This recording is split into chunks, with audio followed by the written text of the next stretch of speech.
Le président normal fait-il des impasses? La moto de BFM TV a effectivement épinglé la voiture du président de la République.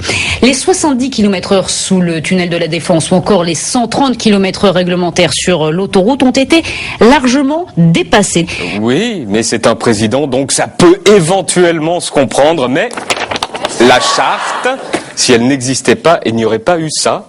En sortant de la capitale, le rythme s'accélère, la vitesse est limitée à 70, le convoi présidentiel roule à près de 140 km/h.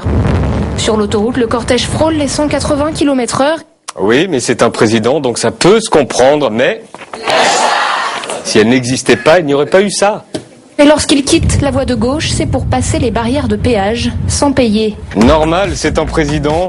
Sorti de l'autoroute, le convoi poursuit sa route à vive allure. Les ronds-points sont bloqués pour le laisser passer. Normal, c'est un président, donc ça peut se comprendre, mais si elle n'existait pas, il n'y aurait pas eu ça. Et à cause de...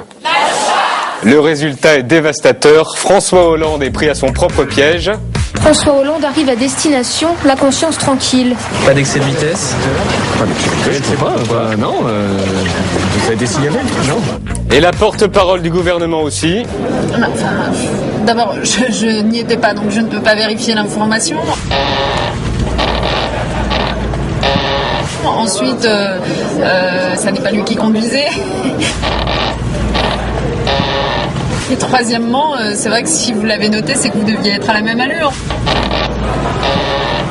Et ensuite, on a eu le plus long de l'histoire de France. Moi, je ne sais pas quoi vous répondre d'autre.